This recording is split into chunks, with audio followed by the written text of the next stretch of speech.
ต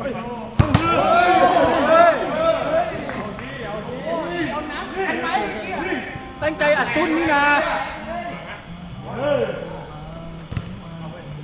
ใส่ไม่ใส่ไว้เฮ้ยเยี่ยมหนองมันไล่ไว้ไม่เยอะเลยเยอะพันเนอร์ดูตัวช้าได้อ่ะก่อนตรงกลางก่อนเฮ้ยใช่ยิงเยี่ยมอุ้ยตามหน่อยกลางหน่อย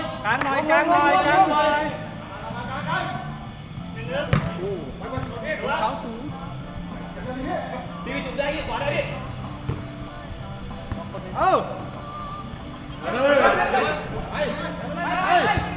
ยิงครับชักไหนอ่ะเดี๋ยวมาโทษเบียนที่ขับเดี๋ยวฉัดเบียนไว้เอาให้ได้ไม่ลงเจ้าเ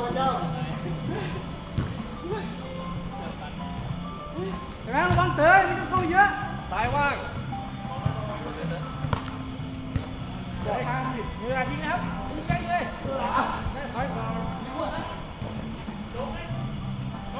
โอ้โหเข้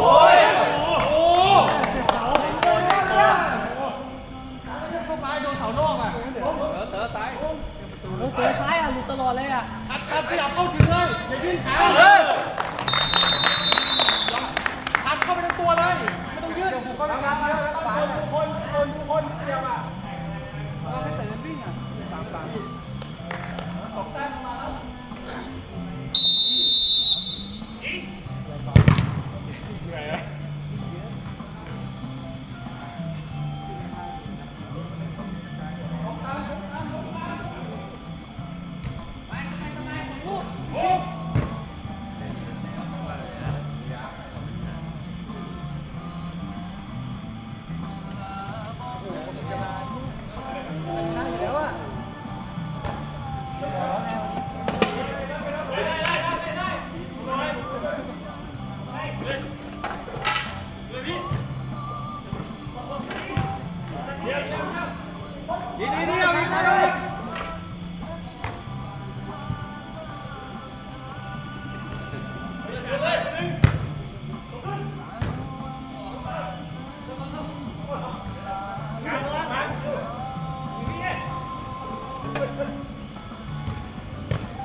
ไปก่อนนะเข้า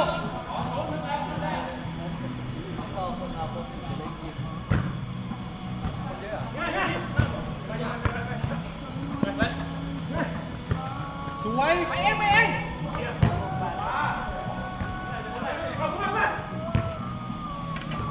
ขยับหน่อย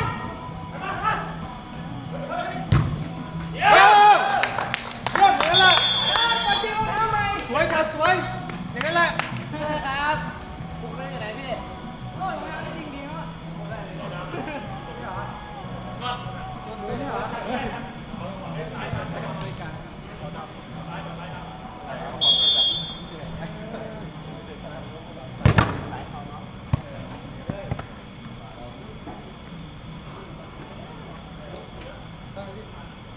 เดินมา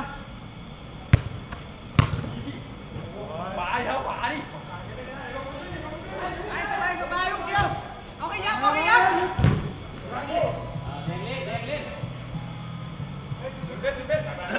เฮ้ยระวังตัวกลางจุ้งขยับเลยทำไมคนบอกมาเยอะนี่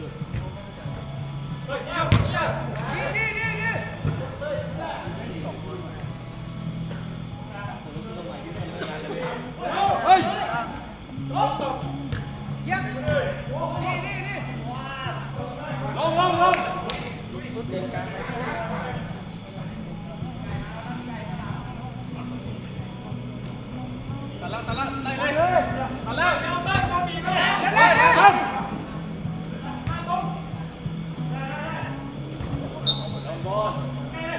บีไปเอาไปยัดขึ้นนะยิงเลยปล่อยวะ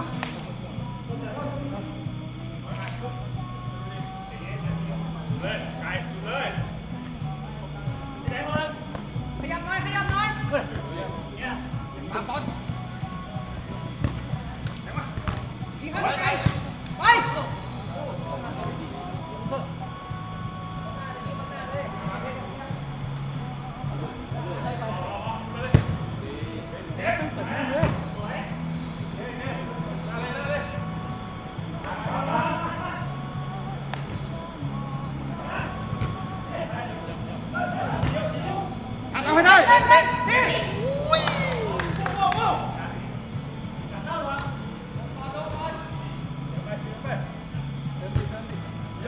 จบว่าจะพ้นจบ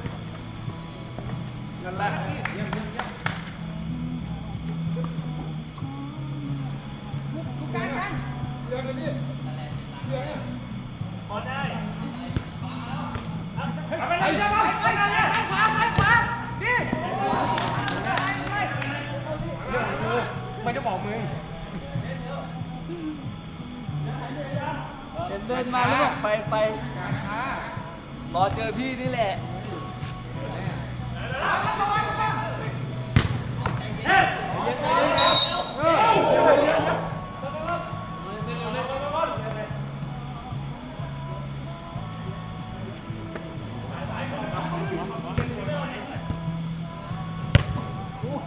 ใจเย็นไกล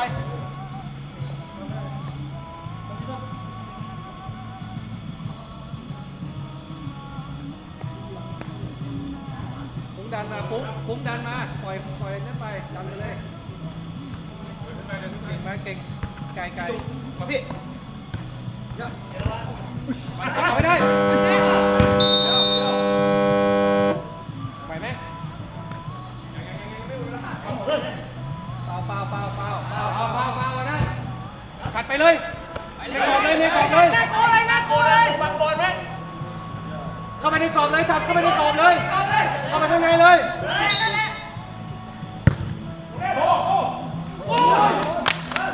ม่งความคิดอ่ะ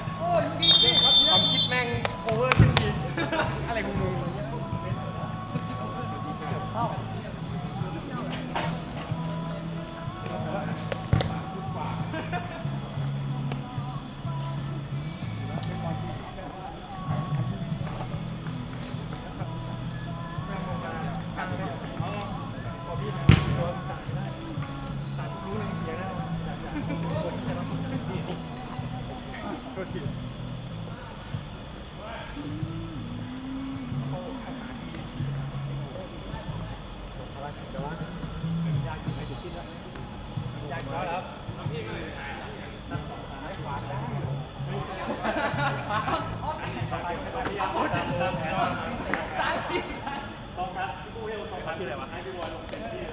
มือโกครับไม่ให้เวลากู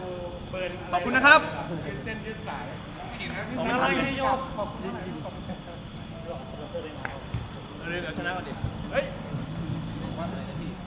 เกตเลียไม่ใช่เฉพาะงานนี้20 ขวดนะเต้ย20 ขวดเลยค่ากรรมการ100กินแต่บุฟเฟ่ใช่ไหมพี่ไม่เกตเลียนั้นเราเรียกเราเองไม่ใช่แพ้ชนะตายด้วยผมว่าใครแพ้แต่ไม่ได้กับกรรมการโอเคเดี๋ยว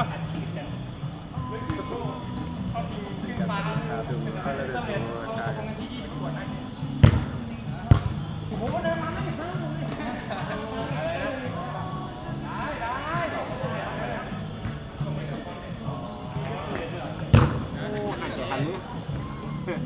ม่เห็นไหมว่าแต่แข่งก็ทานมือเลยเริ่มนี่เหรอวะเรียนค่ากรรมการไม่ใช่เหรอเจตเลนด้วยนำที่ประชุมเลยกรรมการเลยพี่กรรมการดูดิมีค่ากรรมการหรือค่าเจตเลนกันเนี่ยค่ากรรมการไม่ใช่บวกสปอนเซอร์กันอยู่ไม่ใช่ไหม ดี๋ยวไปเกตเลต20เลยเอาตอนแรกมาสปอนเซอร์20ไม่ใช่เหรอนี่ก็แพงกว่าไม่ใช่หรอใช่ไหมสปอนเซอร์15 บาท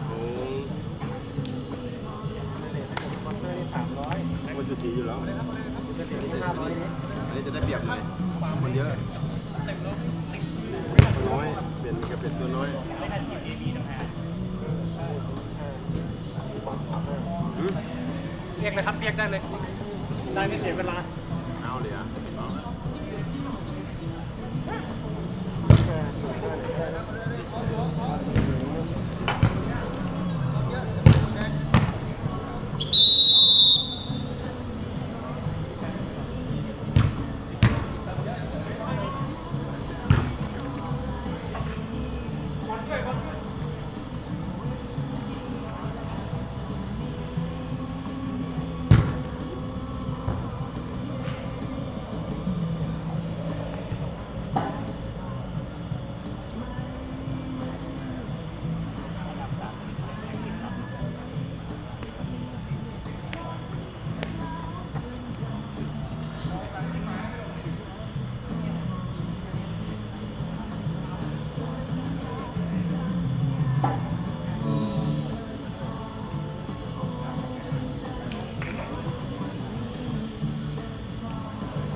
ตู้บังเฮ้ยเรียบร้อยเฮ้ย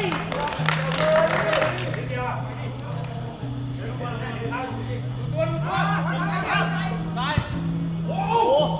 โอ้โห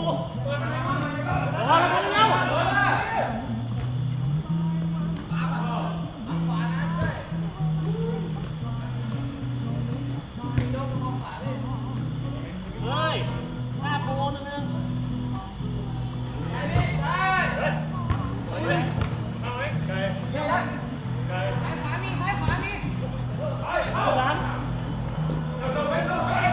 หันเว้ยเออ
ระวังคุกเฮ้ย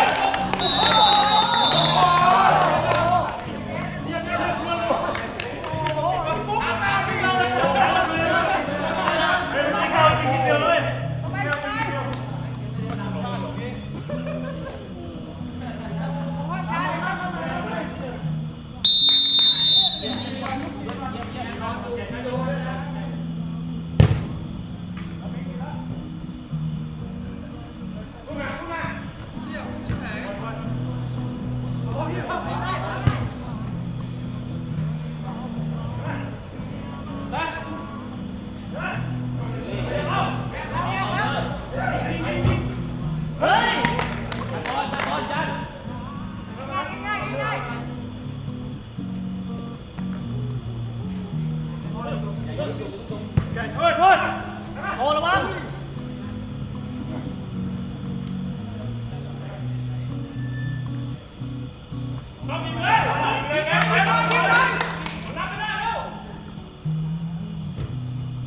ระวังหลังโอ้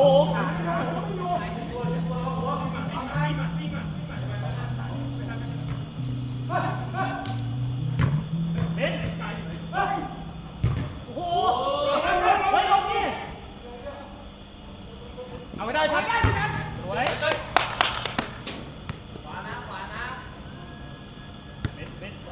เอาไหม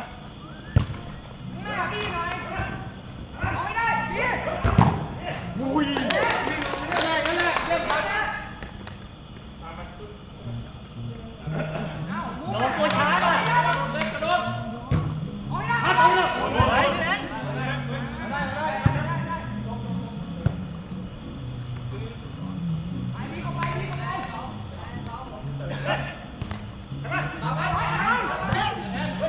เฮ้ย มาเลย